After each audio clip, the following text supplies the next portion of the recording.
Captain Barton told me he's been trying to trace your children. Oh. I didn't want to get him into any strife, Mrs. Davidson. You haven't. Captain Barton thought you'd like to know what he's found out.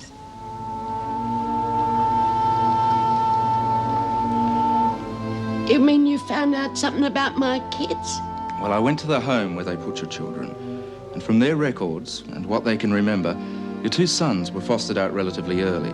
Now, it could take quite some time to trace them through Jigsaw and other organisations, and a lot depends on whether they wish to be contacted. However, we did have a little more luck with your daughter, Marcia. She left the home when she was 16, and kept in touch for some 8 years or so after that. And the last they heard of her, she said she was marrying someone in Melbourne. That was some 20 years ago. So I took the liberty of advertising, and I got a reply. A woman who says she is, or was, Marcia Birdsworth has answered the ad. Let's just say I think you should reconsider for your own sake.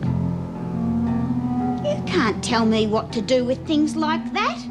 I'll go and tell Mrs. Davidson.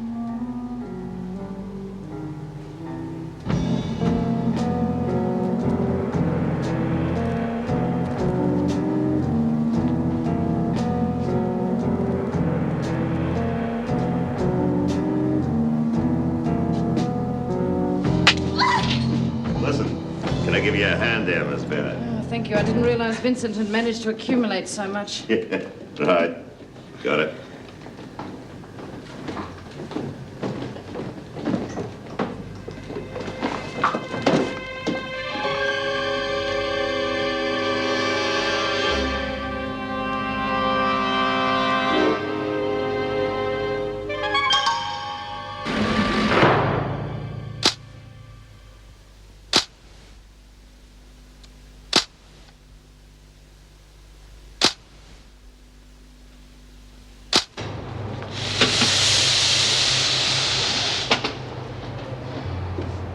What Dave I want? Nothing. Well, it wasn't good news by the look of it.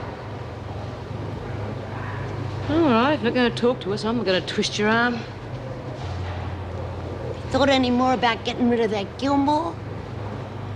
I reckon she should be boiled in oil for getting rid of Ken the way she did. Shut up, Lizzie. I don't want to talk about it.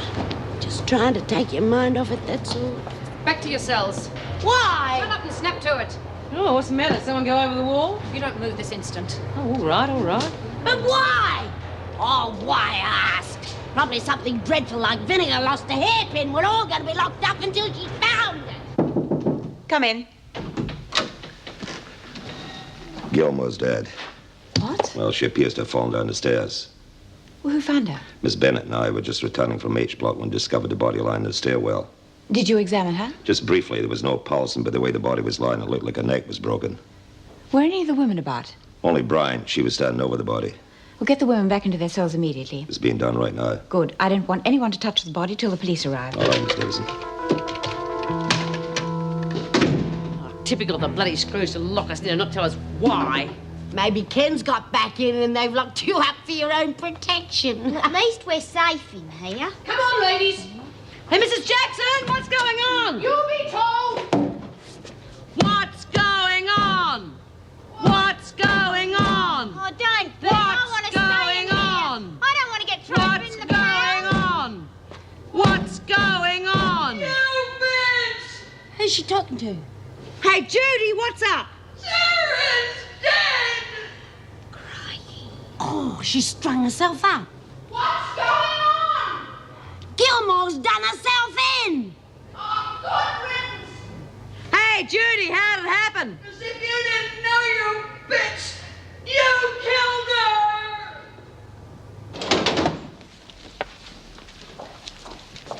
Is everybody locked up? Yes, Mrs. Davidson. Or who's standing guard over the body? Mr. Stewart. It's handy to have at a time like this, so cool and efficient. I expect all my staff to be like that, Miss Bennett. Mrs. Davidson. Yes. Detective Sergeant Teagan, Constable Stevens. I'd like to see the body before it's moved. Miss Bennett will show you the way. This way, gentlemen.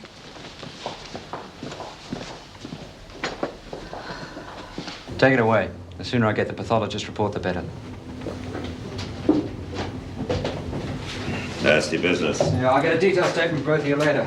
I'm more interested in the immediate circumstances of Gilmore's death. Now, you were first on the scene, Mr. Stewart. With Miss Bennett, yeah. We were returning from H Block when we found the body. Bryant was standing over it. Bryant, right. Then? Well, there was very little we could do except report the discovery and then put emergency procedures into action. Most regrettable accident, but that's the way it goes. So, in your opinion, it was an accident? Yeah, of course. In my opinion, she was pushed down those stairs. She was very unpopular with the other women. Anybody with a particular grudge against her? Smith and Vincent. And they're both in here for violent crimes. What about Bryant? No, she's not the violent type. Well, whether she is or not, everything has to be taken into account at this stage. Look, I'll speak to Bryant first. Will you bring it to me in the governor's office? Right, but what about Smith and Vincent? Everybody will be questioned in the course of this investigation.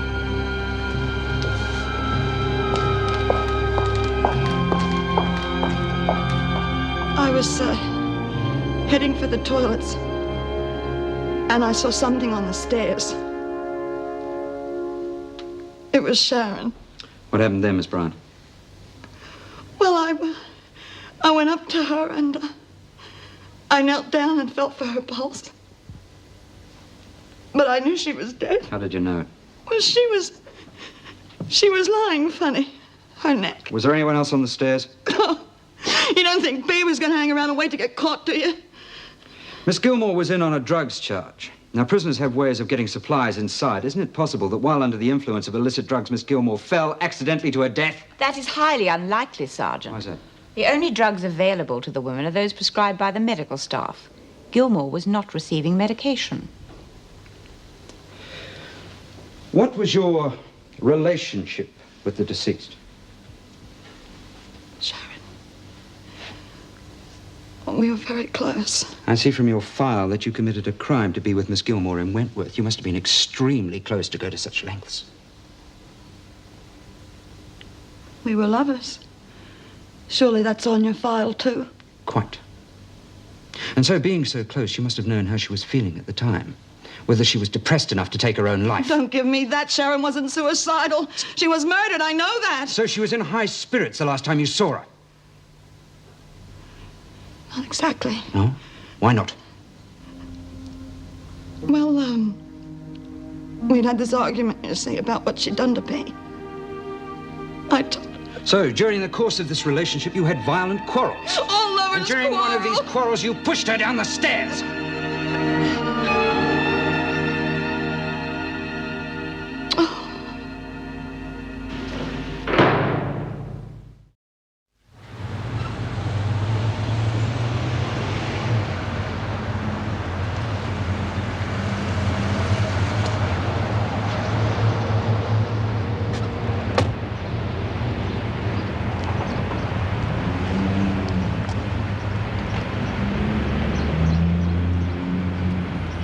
Mr. David Austin to see Miss Carrie Vincent. All visits are temporarily suspended. But this is very important. It's business. No exceptions. It's a police car, isn't it? That ambulance. That have anything to do with it? I couldn't say. You mean you won't say? Look, I know you're only doing your job, my friend, and I'm trying to do mine. But the police car and the ambulance, no visitors. Must mean something. Well, if you won't tell me, I'll find out for myself. The last time I saw Gilmore was in the recreation room about 3 hours ago. She seemed pretty pleased with herself. That's all I know. Sit down, Miss Vincent. I haven't finished.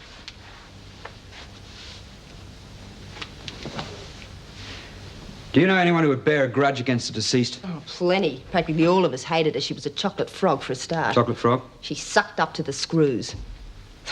Apart from that, she was the meanest little bitch you ever clapped your eyes on, out to get anything and anyone that crossed her. Did you ever cross her? Oh, she was looking for people to cross so she could get back at them. I mean, the first day I arrived, she made a pass at me. I knocked her back.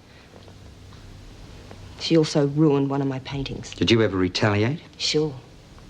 With some well-chosen words about her charming character. Are you sure you only use words, Miss Vincent? I didn't bash her, if that's what you mean. No? No. You see, I'm not that stupid. Even if I'd wanted to, I wouldn't have laid a finger on Gilmore. Why not? Because when I came here, I had to keep sweet. I knew if I didn't, they wouldn't have allowed me to paint. I see from your file that you were deprived of that privilege this morning as a direct result of Gilmore's actions. What of it?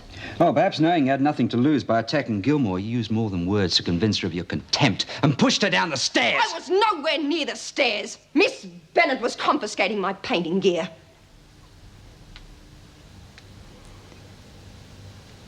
That's correct. Then I won't detain you further, Miss Vincent.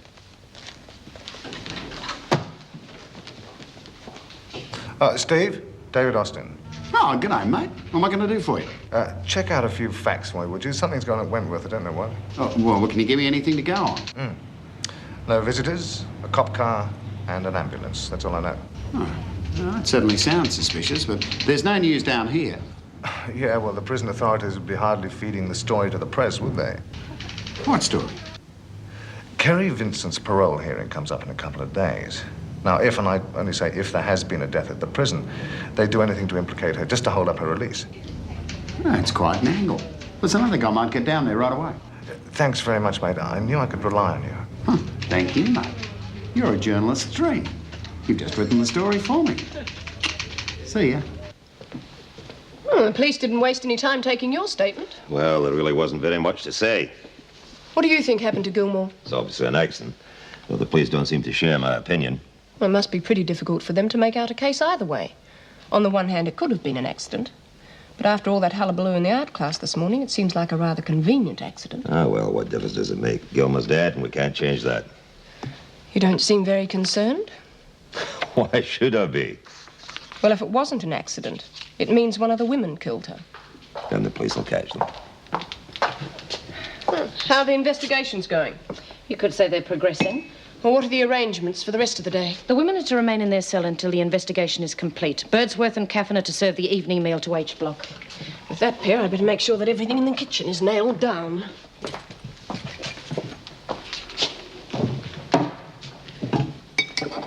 Something wrong, Vera? Yes. Smith is the obvious suspect, and the police haven't even bothered to question her. I suppose they'll get round to it. But knowing Smith, she'll have an alibi, that's for sure. Well, if Smith didn't push Gilmore down those stairs herself, she got someone to do it for her. One of them did it.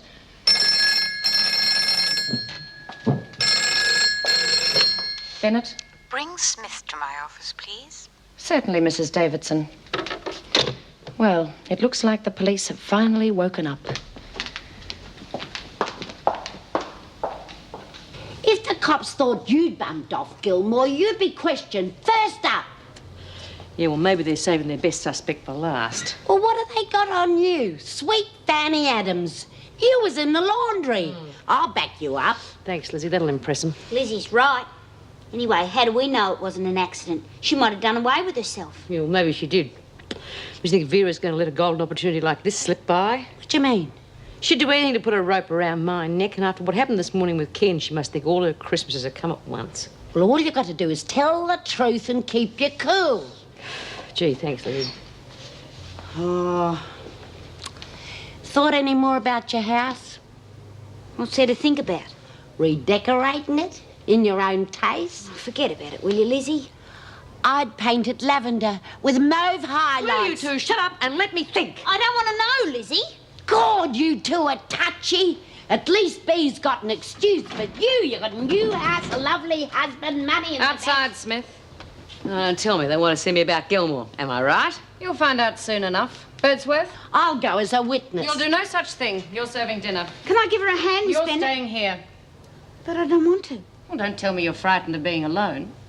But what's the matter, love? You've been jumpy all day. I just don't want to be left by myself, that's all. Don't worry, I'll be back soon. You won't be alone for long. I reckon the cops have to question all the girls. Get moving, Smith.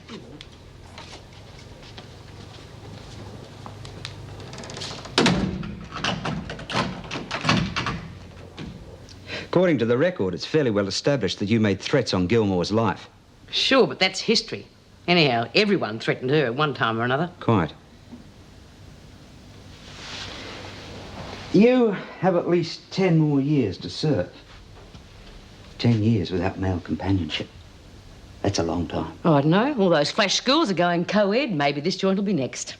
A girl can dream. Mr. Pierce certainly gave you something to dream about, didn't he? I don't know what happened between you two in that store cupboard, but I can guess. I bet he made some fairly tempting suggestions about what you might do to while away the next 10 years. And then to be exposed to all that ridicule and contempt. It must have been pretty humiliating to go through all that and have it all come to nothing. To have your dreams dashed because of Gilmore's spite. You certainly had enough motivation for killing her. That bitch deserves all she got. But I didn't kill her. Well, well. We certainly do have a temper, Mrs. Smith. Certainly enough to push someone down the stairs in a fit of rage. I was in the laundry all the time. Can you prove it? There were half a dozen others there. They'll back me up. Half a dozen women who wouldn't blow the whistle on their boss. Surely you can come up with a better alibi than that. I'm a crim, Mr. Tegan. I'm meant to know every trick in the book.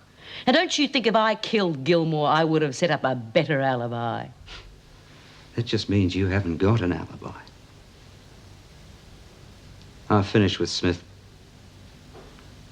For the moment.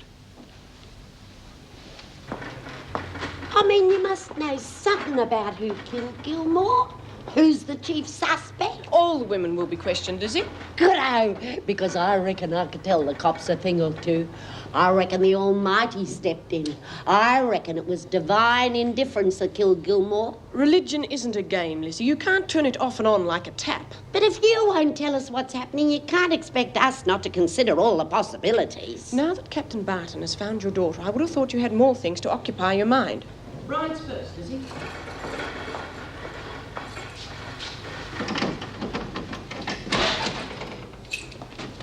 Well, they find out who did it yet? They're still being questioned. You mean those idiots can't tell who killed Sharon? I reckon it was divine interruption. It was Smith! It was bloody not! It's possible it was an accident. Yeah, well, maybe Smith didn't kill her. But it was no accident. And if those cops can't find out who killed Sharon, I will. And when I do... Bryant's convinced that Gilmore was murdered. And she swears she's going to find out who did it. And presumably intends to execute justice. Yes. But I don't think she's rational. Then she may attempt to carry out her threat. You'd better put her in the isolation block until she calms down. Oh, don't you think that's a bit harsh? Well, I do have a duty to the other inmates. And we don't want another death on our hands. Yes, Mrs. Davidson. Afternoon. Pathology report on Gilmore.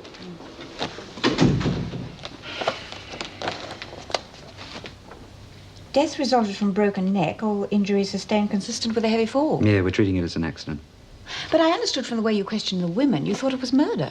Well, death occurred in suspicious circumstances, but unfortunately all the evidence is circumstantial and hearsay. But there was obvious motivation. I mean, Bryant admits having words with Gilmore, but killer? I doubt it. Well, what about Smith and Vincent? Well, I don't think Vincent's capable of premeditated murder. Anyway, Miss Bennett confirms the statement. Which leaves us with Smith.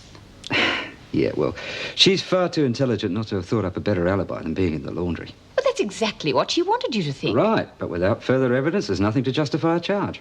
Well, what is your conclusion?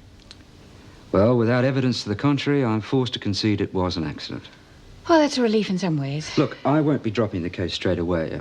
The inquest won't be for a couple of weeks, so if anything further comes to light... I shall let you know. Thank you very much, Sergeant. Miss Bennett will show you to reception. Miss Bennett, would you make sure the prison routine gets back to normal? Yes, Mrs. Davidson. And what about the press? They're standing outside the front gates like vultures. I'm sure they don't think that Gilmore's death was an accident.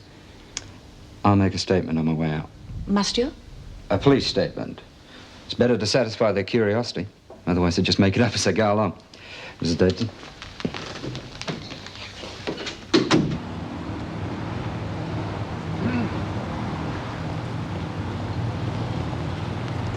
Good afternoon, gentlemen.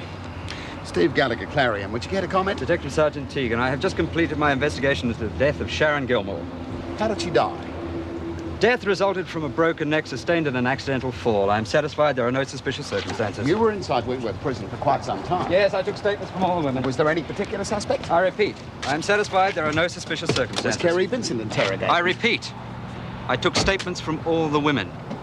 Good day, Mr. Gallagher.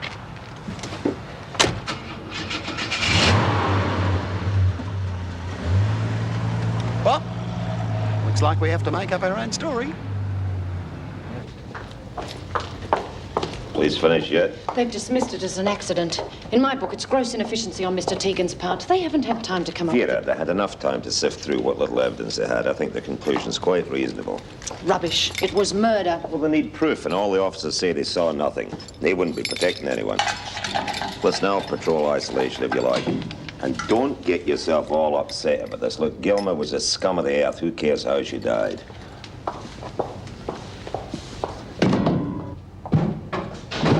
Shut up, Smith! Aye!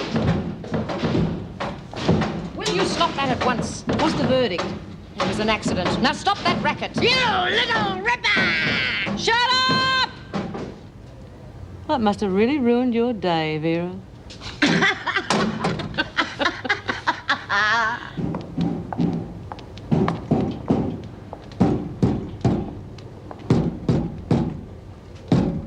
Any more of that and you'll end up in solitary for a few days. I heard what you said to be. If we've all been cleared, why are we still locked up? You'll be let out in the morning. Another 12 hours with nothing to do. Or perhaps you'd like some paint materials to help you while away the time. Can I? I mean, just a piece of paper. No! And a pencil.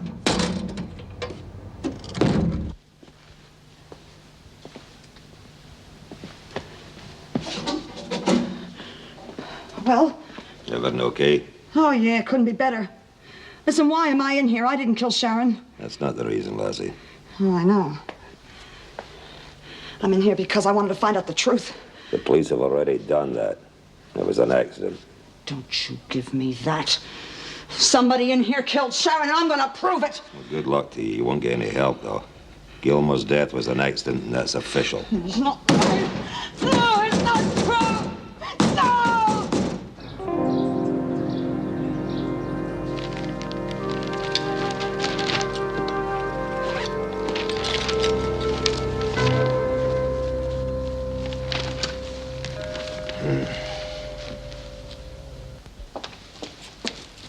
Have you read it? I'm just about to. One inmate, Kerry Vincent, was interrogated for some time. Vincent is due for parole, and it is believed that the prison authorities are against it. The death of Sharon Gilmore has provided an opportunity to make a scapegoat out of Vincent and thus stop a parole. It's a pack of lies. Yes, but those lame brains that believe it, I better censor it. No, leave the paper as it is. No matter what precautions we take, the women have ways of finding out. If we censor it, they'll be convinced the allegation is true. Yeah, you're right, of course. Making mountains out of molehills is their favourite hobby. Quite. Wendy, send Mr. Reed to my office as soon as he arrives, please. Yes, Mrs. Davidson. Thank you. Hello, lovely day, isn't it, Mr. Stewart? What do you want? Anything in there about us and Gilmore? Have a look for yourself, and don't forget to return that to the recreation room either.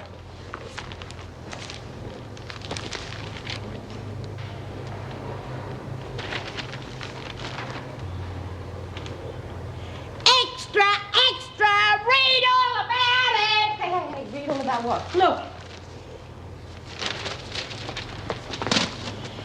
Funny them letting a hot potato like that through. I thought they would have taken the scissors to that. Yeah. Do you reckon it's true? Oh, my...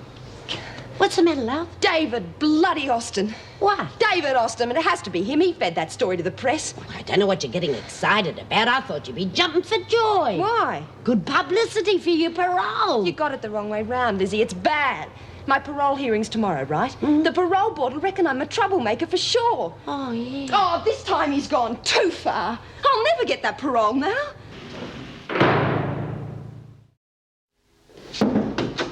You wanted to see me? Yes, I am rather concerned about Vincent. Have you seen today's papers? Yes, I have. How on earth could they have made a connection between Sharon Gilmore's death and Carrie's parole? David Austin could. David Austin, of course. Anything you can do about it?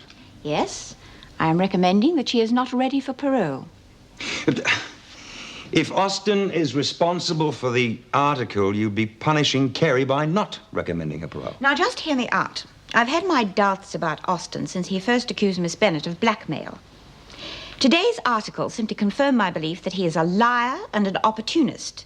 If Vincent is paroled, she will be at his mercy. He will just manipulate her to feather his own nest. Austin is a businessman. She will have to get used to that if she is to succeed as an artist. Well, I don't think she's ready for it, so I'm not recommending her parole. Then why discuss this with me? You've quite obviously made up your mind. You have a right to know my decision. You would have been her parole officer. Yes, and as her parole officer, I've spent a lot of time locating a suitable studio flat. I was going to sign the lease today. Well, I'm sorry you've had so much trouble, but I'm sure you will agree that Vincent's welfare is far more important. Yes, but I can't agree with your methods. However, there's very little I can say about that. A reception. Could you contact the department courier, please? I have a letter for Mr. Douglas. Yes, it is very important.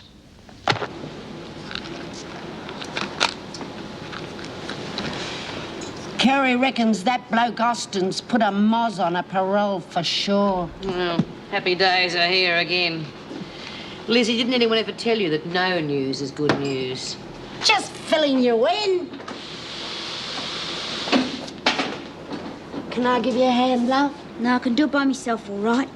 Oh, come on, love.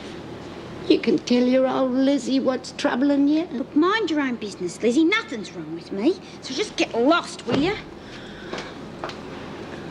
No helping some people. I'll leave her alone. Whatever it is that's eaten her, she'll tell us when she's good and ready. How about you? Have you had any news about that daughter of yours yet?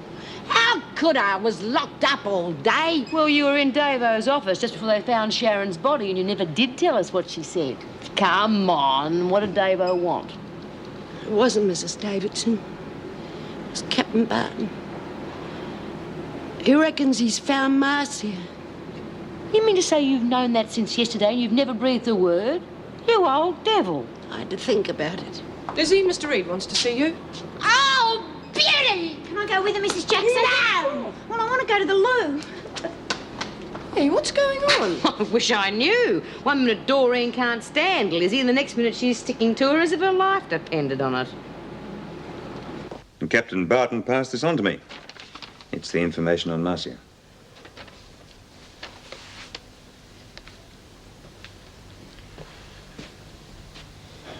Well? Sounds like it might be her. Well, Captain Barton's arranged for her to come and visit, but she lives in Echuca. That's a fairly long journey. And her financial situation isn't too good. If she thinks she's going to worm a fare out of me, she's making a big mistake. No, the welfare department can organise a travel voucher for her, but they'd need to be reasonably certain that she is your daughter. Well, how would I know if she's my daughter or she isn't? Did she send a photo or anything? No, she didn't. Not game to show her face. But you are sure that she is your daughter, aren't you? No. Probably one of those cranks. Plenty of them about nowadays, trying to take advantage of lonely old women. Lizzie, if you're feeling guilty about what happened all those years ago, there is still time to make up for it, you know. Poor little bugger. She probably hates me. Can't say I'd blame her if she did. Now, do you think that she'd go to all this trouble if she hated you? Yeah. Because she'd be just like my brother Angus. He was dying and he sent for me. And do you know why? So that he could have a go at me and tell me that he'd cut me out of his will. Lizzie, think about having her come to visit me. Yeah. I'll think about it.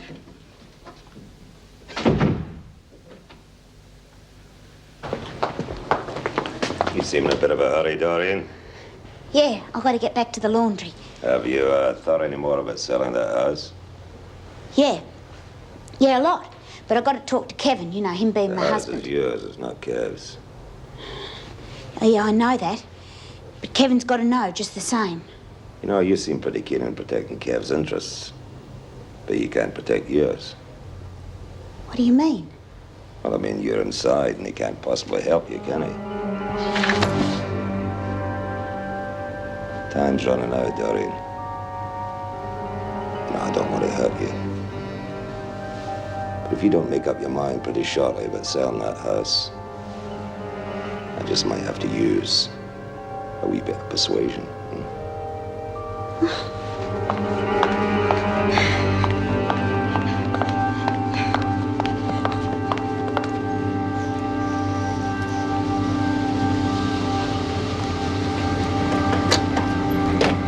There's something I can do for you, mate.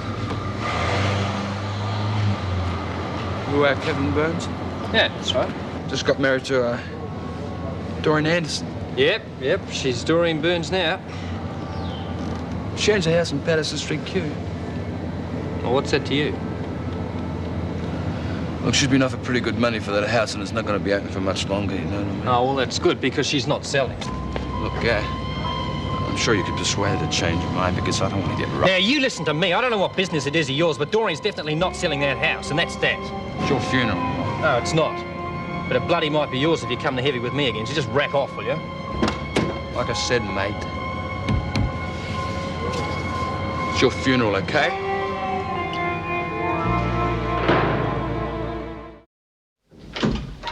Mr. Douglas from the department, Mrs. Davidson. Hello, Erica. Good morning, Ted. Do sit down. Thank you. Right. Sorry to arrive unannounced. I received your letter concerning Vincent's parole. Yes. I'd like you to reconsider. Well, it would be going against my principles. My conviction is that she is not ready for parole. Yes. What do you see as her main problems? Well, David Austin is one of them, Oh, yes, Mr. Austin, a real troublemaker. to say the least. He would use Vincent's parole to further his own interests. I'm sure you're right. Well, surely we can use that as justification for refusing parole, for her own protection. We could make recommendation on the condition that she disassociates herself from Austin. Yes, it's some sort of compromise. But you're not entirely satisfied? No. Vincent has a history of instability. I feel the pressures of the art world may reawaken that instability. Well, she'll have to face that world sometime, Erica. We can only do so much. And it would be diplomatic to parole her now. To save the department embarrassment? Well, yes. Well, I'm not happy about recommending her parole. Look, as a friend, I sympathize. However, I'm afraid this is an order. I thought it would be. Anyway, shall we say from Austin? Yes, well, I'll show you out. But you must be crazy. I mean, that story in the paper really put the gong on my chances of parole. You don't seem to understand. Oh. Because of that article, you've got public opinion on your side. Yeah, but the public's not the parole board, are they? No, but the welfare department is extremely sensitive to criticism. Listen, if you're not paroled, there'll be a public outcry saying that you really were set up over Gilmore's death, and that's the last sort of publicity that department wants. I hadn't thought of it like that. Listen, your parole is a certainty. But if I get No, not if. When? When I get my parole. I mean, just getting out of here scares me, but the art world, I mean, all those people and their crazy words saying my painting's got, what is it? Deep symbolism or something. They make me feel like a moron. I mean, I just don't think I can hack it. Listen, it's my job to talk to those sort of people. You just paint your little heart out. That's all I want to do. I don't know, sometimes I just stare at my work thinking it's crap. I mean, maybe it's just no good. I've told you dozens of times, you're extremely talented. Look, there's a group of people out there that think you're the hottest thing since Brett Whiteley. It's true. You wouldn't be saying that to make me feel good, would you? Now, you listen here. I've just pre-sold 6 of your paintings for $1,000 each. Oh, that's terrific. That's fantastic. Yeah, but when do they have to be finished? Oh, say 6 weeks after you get out of here. 6 weeks? You're kidding? I can't do that. I'll never be able to. I can't. Of course you can. All you have to do is work out a routine, apply some discipline. You can do it on your head. No, I don't know. I mean, I've never worked to a deadline before. Mr. Reed reckons Marcia wants to see me. I told him I'd think about it. Gorge, you're contrary, Lizzie. You haven't said it for 30 years and you'll think about it. Yeah, but I don't reckon it is Marcia.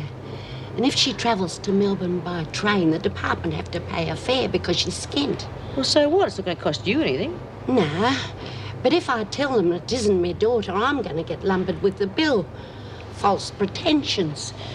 I reckon it's somebody looking for a free ride. OK, so it's someone looking for a free ride.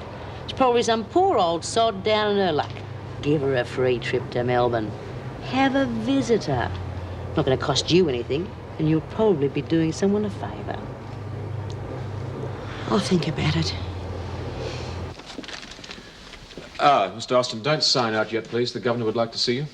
Yes, sure. Mr. Stewart, could you take over, please? Yes. This way, sir. Thank you. Yes, sir.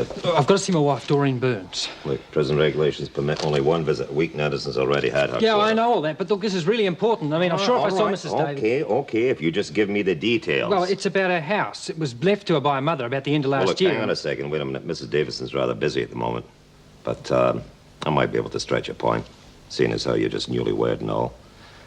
So if you just hang on here a second, I'll get an officer to fetch your wife. Well, thanks. Thanks very much.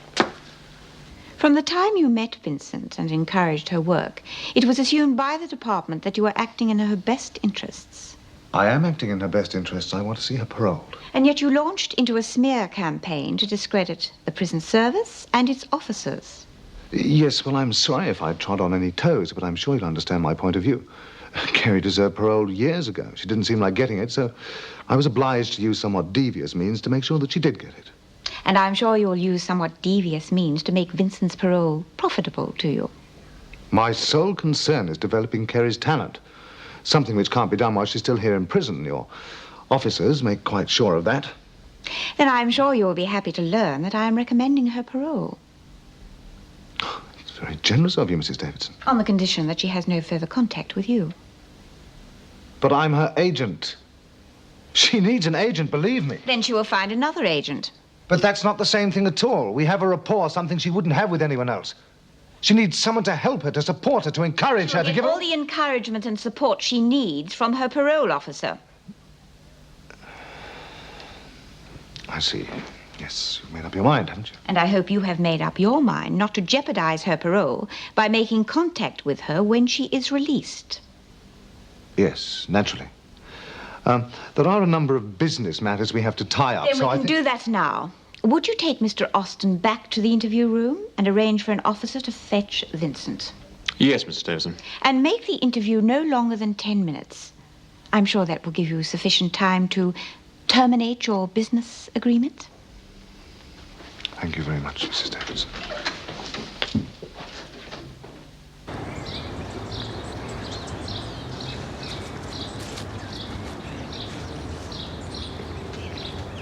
Hi. Oh, geez, it's good to see you. What about a kiss then? Mrs. Jackson? Look, prison regulations expressly forbid physical contact. It is their honeymoon, Mr. Stewart. I know. What's the matter, Dor? Nothing. Look, just keep walking, because I want to talk to you about something. Thought you were here to talk business, Mr. Burns. Yeah, well, I am. Look, Dor, it's about selling your mother's house. Well, do you think it's a good idea? No way. You know, I want us to start married life right, and, well, that means owning our own home. Yeah, but we could buy another one because they offered me $100,000. No, Dor, please, we've talked about this before, you know. Yeah, but you said you were coming here to talk to me about selling the house. Yeah, well, that's because some bludge has been heavying me to put the hard word on you to sell. Who was it? I don't know, just some thug, but, well, I thought I'd better warn you because he might come round here. Yeah, well, you better do something, otherwise he might have another go at you. There's another go at me, I'll knock his block off. Time's up, Anderson. Don't let Kevin. What did you say? What did you say? Oh, nothing. Look, just look after yourself, okay? Don't you worry about me. But remember, we're not going to sell the house, okay? Promise?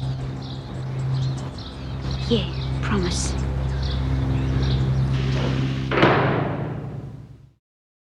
Well, the good news is that Mrs. Davidson has recommended your parole. Well, that's fantastic news. Yes, well, there are a few strings attached. You're to have no contact with me at all. But why? Well, it seems to be some perverse wish of the governor's. Yes, look, just stick to business matters, please, Mr. Austin. Yes, if I must. Now, the paintings. I'll contact the buyer. He'll be in touch with you and pay you direct. Look, I don't think I can do them now. I mean, you promised you'd be around to help me. Now, listen, Carrie, sweetheart. I'd be by your side if I possibly could, but if I don't butt out of your life now, your parole goes straight out the window. Yeah, I know that, but I still can't do the paintings. I mean, not in that time, not without you. But even though I'm not there in person, I'll be thinking about you. Caring about...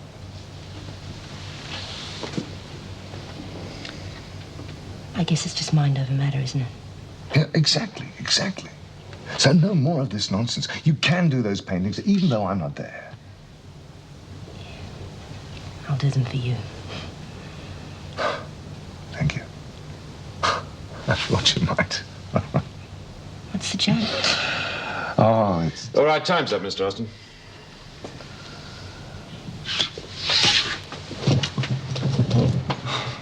Miss Vincent, it's been a pleasure knowing you. And you. And thanks. Thanks for everything. Thank you.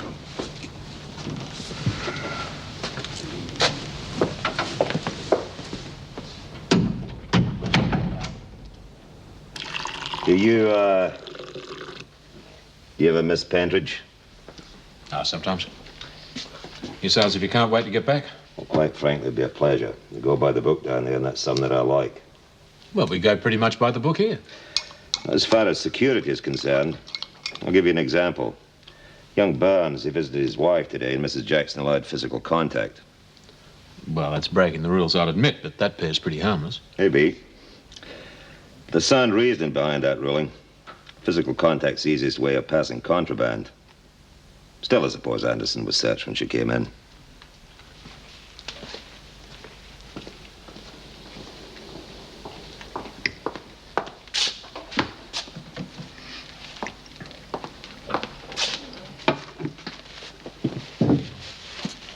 Something worrying you? Did you search Anderson after a visit today? No. Should I have? Well, apparently you allowed physical contact. Burns could have passed something on to Doreen. Well, I'd be very surprised. Doreen's always been pretty trustworthy. Never hurts to check that, does it?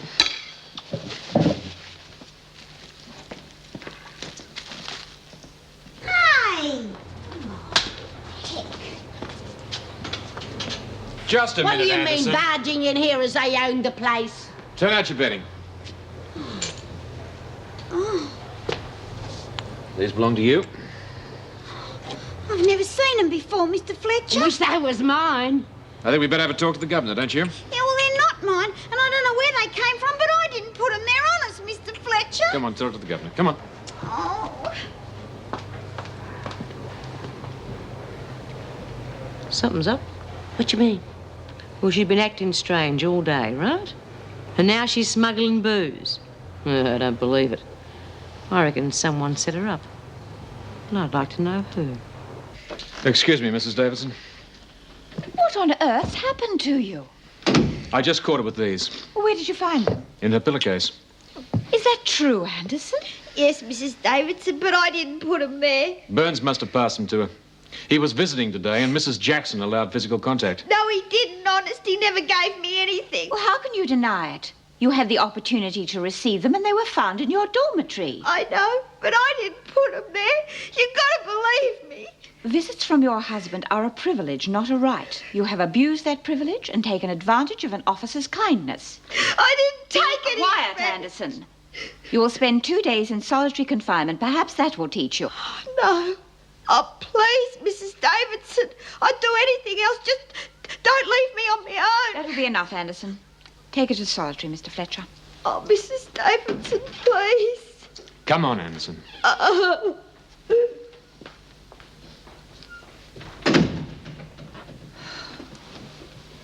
Hello, Leonard. David Austin. Oh, hello, David. What can I do for you?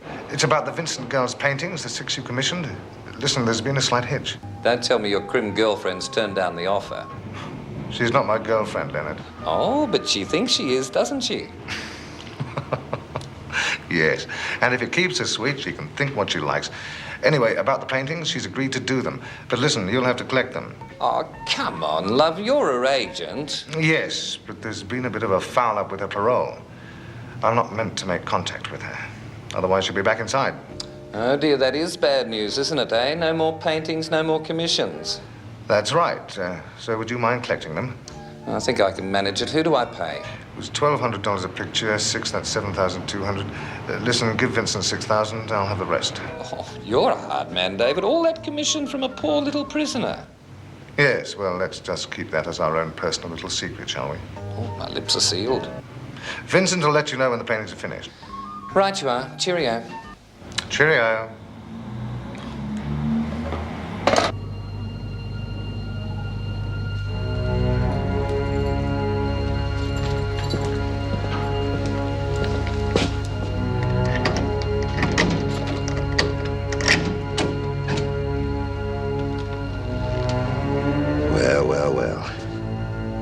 Fancy you being silly enough to let your hubby pass you that grog, eh? He didn't. I know. They were a wee present from me. You see, I had to get some excuse to see you alone.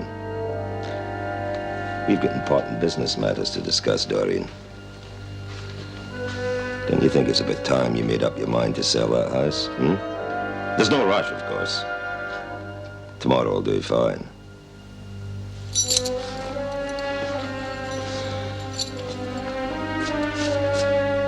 But if you haven't made up your mind to sell by then, I might just have to give you a little push. The same as I did with Gilmore.